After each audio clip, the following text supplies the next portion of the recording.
So as I mentioned, most of the activity is further upslope above Pahoehoe Street in that area and being monitored. Nothing advancing significantly. All the burning is limited to vegetation at this time. Even what's down on the residential site, it's primarily on the gentleman's lawn, so no hazardous materials. Although prior to, I think it was yesterday, there was tires burning and also maybe some steel and other metal, but that's well within the flow itself and more or less engulfed in the flow. So no active burning with those materials at this time. So no additional health hazards or risks. We are maintaining the roadblocks in place as we have at Pahoehoe Street and Post Office Road, and just continue to keep the community aware of what's happening. So I welcome any questions if you have any. Once it covers, goes below that, then they'll have... Hi, this is Alex with Reuters. Is the National Guard, have the 83 National Guard troops arrived in town already? Yes, the National Guard personnel and troops are on the ground as we speak. If you drive around, you'll see them at the various roadblocks as well as conducting safety and security patrols. Okay, thanks. Daryl, Denise Whitman here, DLC Hawaii Media. Can you describe, or perhaps USGS describe the breakouts that are occurring at Mocha of Pahoehoe Street, and are there breakouts further upslope? I know there was some activity, maybe a couple hundred yards from Mocha of Pahoehoe. Are there breakouts further upslope? I can share a little bit, and I'll turn it over to Janet. What we saw was all the breakout activity upslope, or most of it, is either on the surface of the pad, as well as in the area just to the south of the transfer station above Pahoehoe Street, and then along the north margin or flank of the flow. For any, I guess, question or concern with Pahoehoe homesteads, there's no advancing breakouts along that perimeter posing any kind of a threat to Pahoehoe homesteads at this time. So I'll turn it over to Janet to maybe add more. Hi, this is Janet. Yes, when our HVO geologist did the overlot yesterday, there were some minor breakouts that Daryl just described. I just spoke with our geologist in the field to try to get a fix on the other breakouts that you asked about, and I don't have a lot of detailed information.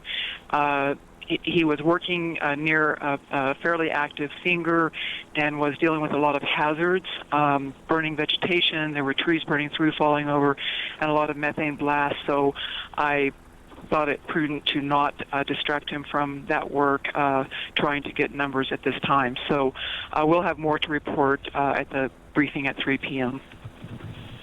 Hi, it's Jen at the AP. Are there any reasons for the sluggish activity that you're seeing at the front today?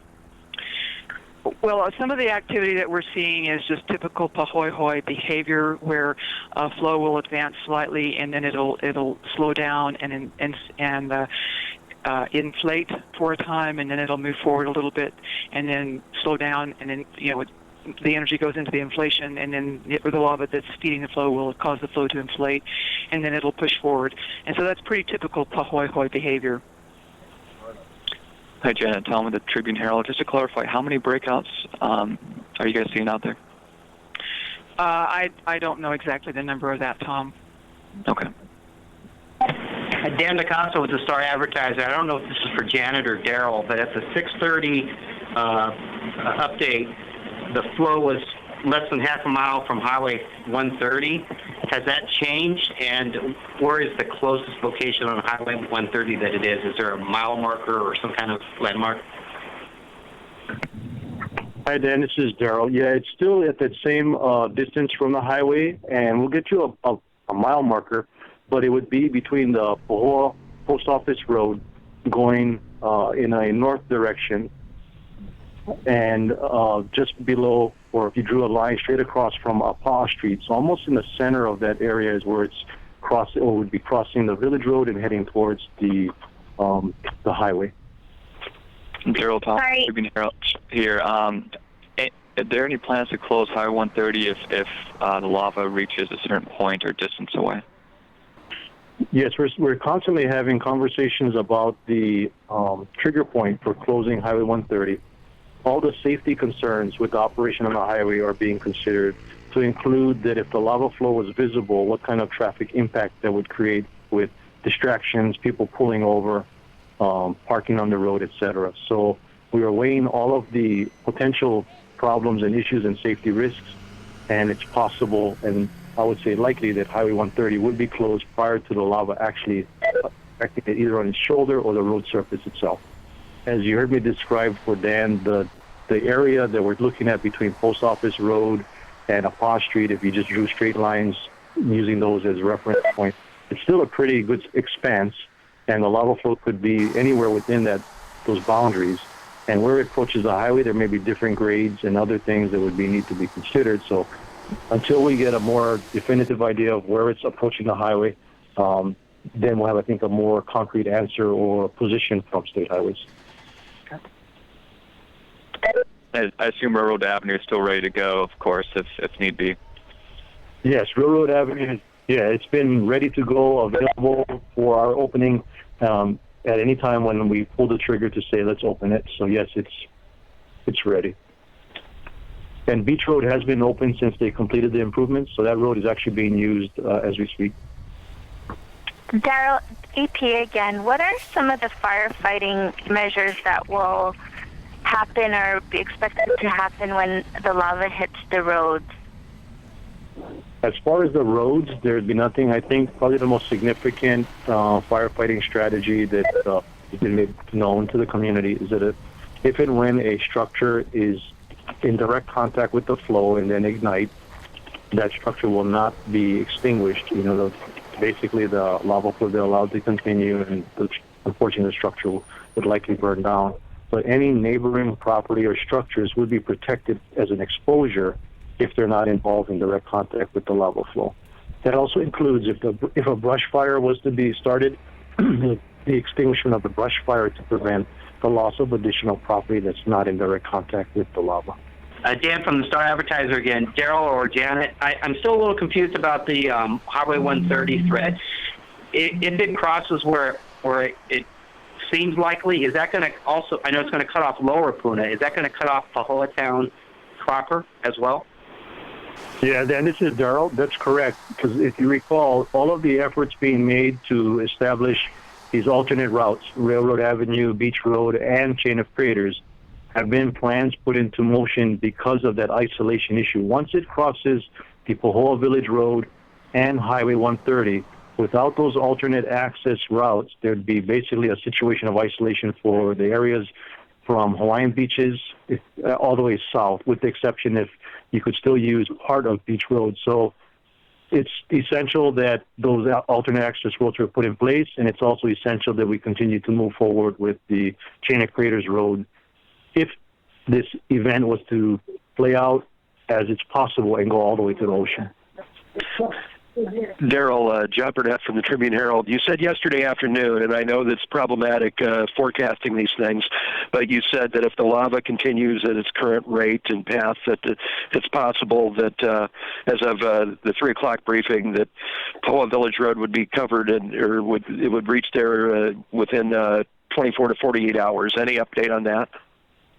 Yeah, thanks, John. And this is one of the examples of why we tell the community that, being honest, I will frustrate everyone by throwing out timelines and forecasts as far as when it might hit the roadway, because as we see with the flow rate slowing and even coming to almost a standstill, that timeline or window now moves further out. The important thing to, I guess, convey to the public is that we have an active presence on the ground between Hawaiian Volcano Observatory, Civil Defense, National Guard, Police, Fire, all the agencies you can think of, including our NGO partners such as HELCO, utility companies, etc. Everyone is monitoring the advancement of the flow, and the community would be given more than adequate notice if there's any change in the rate of advancement so that they could evacuate safely and comfortably. People can feel comfortable going to bed at night because we are on the ground watching this. They don't have to stay up and worry that they won't be aware or given notice. So it's difficult to forecast with certainty, and I have no problem with people saying basically, you're wrong, it didn't get here, because that's actually a good thing. So we just keep watching it. Thank you. This is Frankie Stapleton from Civil Beat. I wanted to ask a geologist. I understand that there is an indication of rock deflation at both Pahoehoe and the summit in the past 12 hours or 24 hours or so, and that some scientists are thinking that a pause in the eruption may be in the near future. Hi, Frankie. This is Janet. Yeah, in past years we've seen that inflation deflation events can have an effect on the lava flow activity. It remains to be seen what impact current deflation might have on the activity at the flow front. At times on this lava flow, it didn't seem to have much impact. Other times it seems to have some impact. So it's wait and watch. Is it significant deflation? I would have to measure that. I'd have to go take a look at that. Sorry. Okay, thanks. Hey, this is Alex with Reuters. Can you tell me exactly how hot the lava is at the front there, or approximately how hot it is? Hawaiian lava flows, when they are erupted, are about 2,100 degrees Fahrenheit. Okay. And as lava travels along the surface, it loses about a degree per kilometer.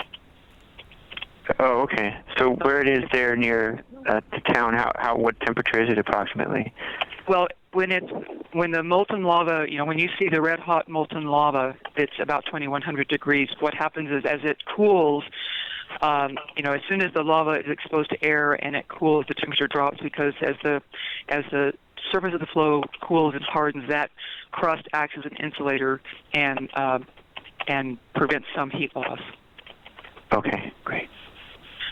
This is Janet at the Hawaiian Volcano Observatory. Frankie, are you still on the line? Yes, I am, Janet. I've grabbed our deformation expert, and I'd like to turn the phone over to Mike Poland to explain about the DI event. Great. Mike Poland here. Hi, I understand there was a question about the deflation at the summit. Yes, that there's deflation at both the summit, considerable deflation at the summit, and deflation at Pahoehoe as well. And so I heard that some scientists were expecting a pause possibly in the eruption. Could you tell me the DI figures and whether you think there's going to be a pause? Sure. What we're seeing at the summit now is sort of a garden variety DI event. That's when the whole volcanic summit area deflates due to a decrease in pressure below the summit. There is a slight deflation out at Pahoehoe as well. It is not very large, and frankly, at this point, it's difficult to tell whether or not it's a normal pattern or whether it is a significant part of this deflation. So it's very small. We do not expect that it will pause the eruption.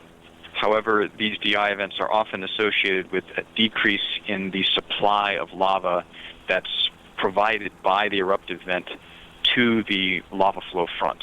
So it's possible that we'll see a slowdown in the growth of the flow that would be temporary as long as this event is active, and they typically last a few days. But it would not be a pause in the eruption. Okay. Thank you very much. Sure thing. Daryl, Pete Tajano, KIT4 News.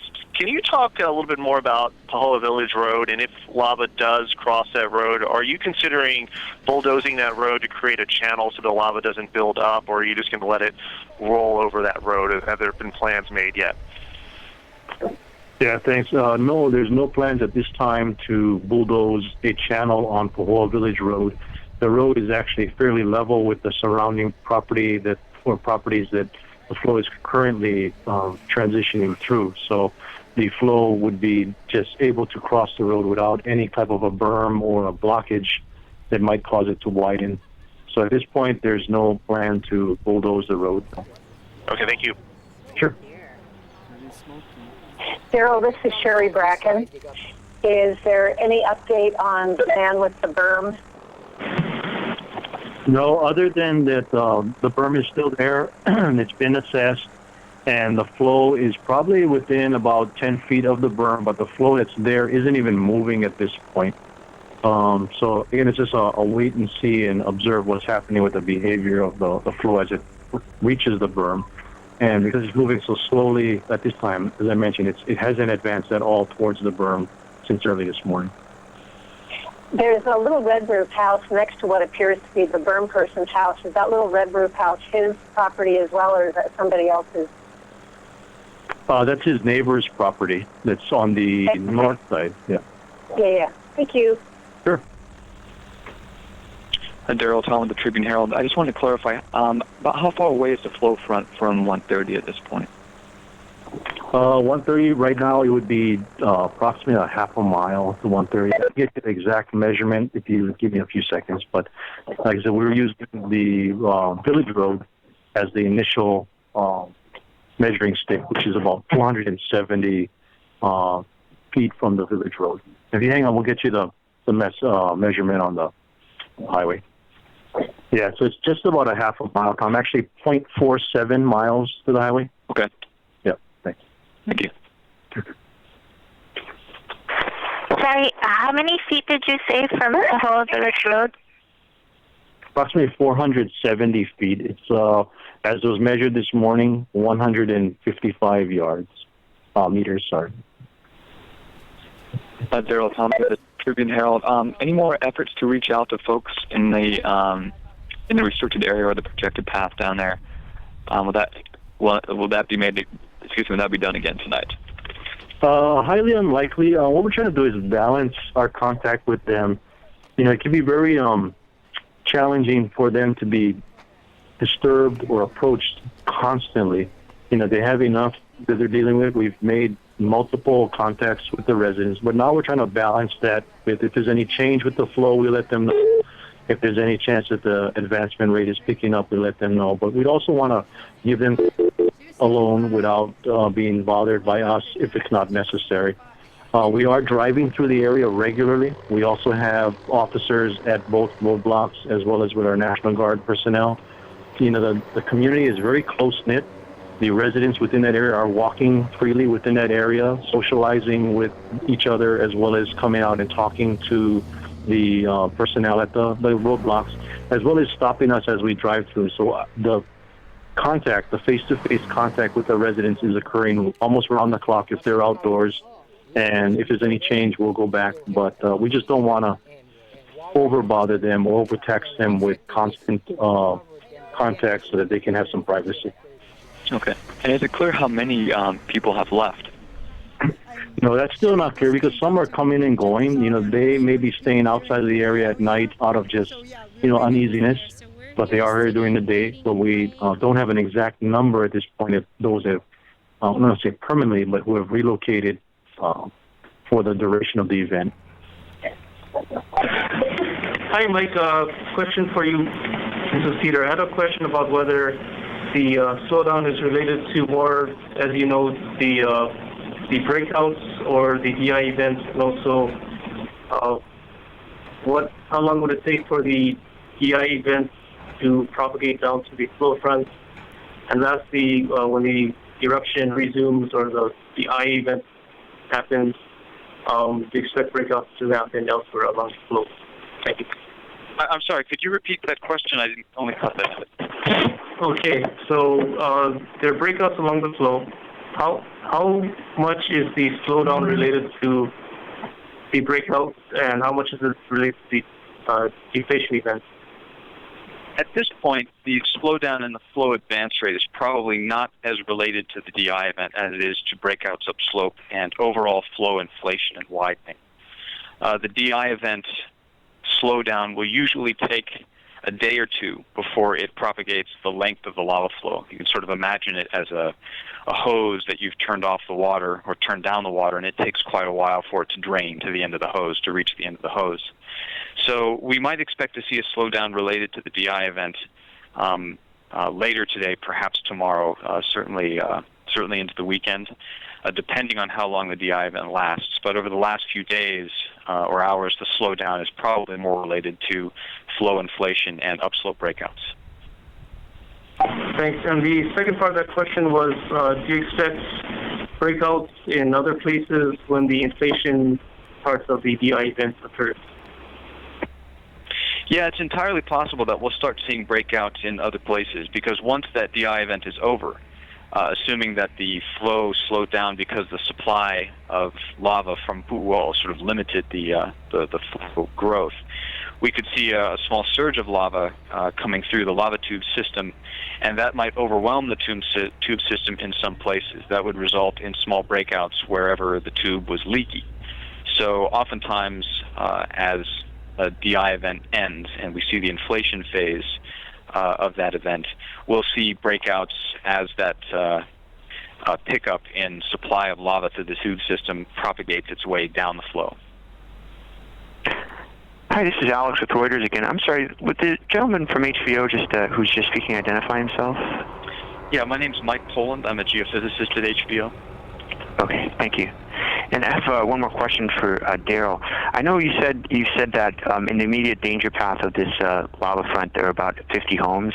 I wonder if it's possible to estimate on a bigger scale if the lava flow goes all the way to the ocean, how many homes could be threatened? Yeah, thanks. And just a clarification, in the immediate flow path, we estimate between 10 to 15 homes for clarity. Within the current general area that we were conducting, evacuation notifications, etc., that's where we have the 40 to 50 homes. It spans a much wider area because of possible impact with smoke and other conditions. As far as your question with going down slope to the ocean, it would definitely vary and depend on what path it took. If you are able to access a map, one of the bigger subdivisions that it has the potential of affecting is the Hawaiian Beaches, Hawaiian Shores subdivision. So you could take a look at the map and see how large that is.